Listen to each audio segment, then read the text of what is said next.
ჩემს პროფესიულ არჩევანზე თვითონ მოვახდინე ზეგავლენა, ანუ არც ერთ ჩემს მშობელს, არც დედას და არც მამას არ სურდა, რომ ჟურნალისტი გამხდარიყავ. ესეთ ყობა გარკვეულ სტერეოტიპებთან იყო დაკავშირებული, თუ რა არის ქალური პროფესია, თუ მამაკაცური პროფესია. გამოცდებზე ისე გავედი, რომ პრაქტიკულად მათი მხრიდან არ მქონია მხარდაჭერა, არც მომზადების თვალსაზრისით, არც სურვილის თვალსაზრისით, მაგრამ მიუხედავად ძალიან დიდი კონკურსისა, ნამდვილად გამიმართლა, რომ რეიტინგებში ვიყავი თუ არ ვცდები მესამე 38 ქულით, როდესაც ჩავირიცხე თბილისის სახელმწიფო უნივერსიტეტში ჟურნალისტიკის ფაკულტეტზე და ჩემი ცხოვრების საუკეთესო წლები, მართალია ძალიან მძიმე, რომელიც გაჯერებული იყო ომით, დენთის ზუნით, თბილისის სამოქალაქო დაპირისპირებით, აფხაზეთით და აი მტკივილებით, რაც ჩემმა თაობამ გამოიარა, იყო ძალიან საინტერესო პერიოდი.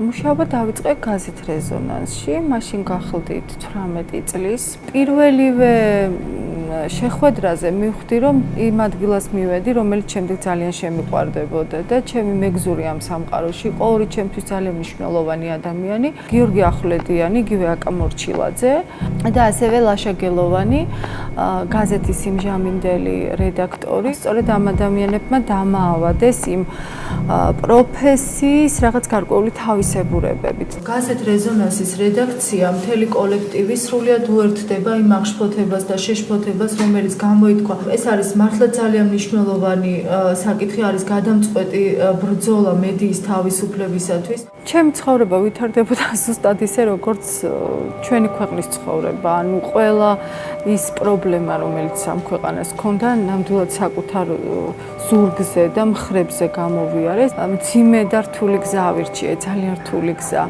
18-19 წლის გოგონა, რომელიც დადის გაყინულ სასამართლო დარბაზში, სადაც 19 მსჯავრდებულია სახელმწიფო გადატრიალებაში ეჭვმიტანილი, რომელთაგან მოგვიანებით 5 სუსტიან დახვრეტას და მე მახსოვს, რომ იმ დღეს, როდესაც განაჩენი გამოცხადდა, არა მარტო იმ დღეს, არამედ მთელი კვირის განმავლობაშიც არ მეძინა.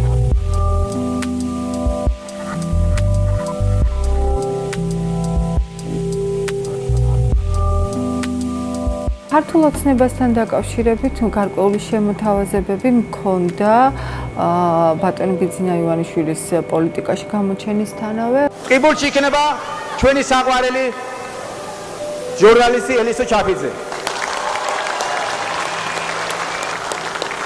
ელისო ჩაფიძე არის ჩემთვის ეტალონი ჟურნალისტობის. მე აქ შემოსვლის შემდეგ აღმოვაჩინე, რომ პრინციპში ყველა თემასთან დაკავშირებით, როგორ განაწილდეს რესურსები, ჩამოყალიბდეს ესა თუ ის ჯგუფი და ასე შემდეგ, გადაწყვეტილების მიმღები ადამიანები არიან ძალიან ხშირ შემთხვევაში მამაკაცები.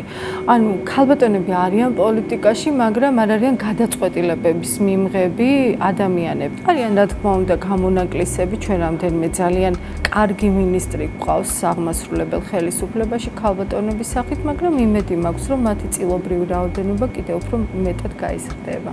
ქალები განსაკუთრებით დღეს საქართველოში უდგებიან უფრო მეტი პასუხისმგებლობით ოჯახის გადარჩენის თემას, საკუთარი შვილების მომავალს და ქვეყნის მომავალსაც. იშვიათად მინახავს ქალი, რომელიც არის ჩართული კორუფციაში, მე იშვიათად მინახავს ქალბატონი, რომელიც გულთან ახლოს არ მიიტანს სოციალურად დაუცველი ადამიანების პრობლემებს. მე იშვიათად მინახავს ქალბატონი, რომელიც აკეთებს უპასუხისმგებლო განცხადებებს. არიან ძალიან შრომის მოყვარეები. დიახ, ამ ქალებს უნდა გქონდეთ უფრო მეტი წილი გადაწყვეტილებების მიღების პროცესში და მე ყოველთვის მივესალმები და გვერდით დაუდგებოდი ასეთ ადამიანებს.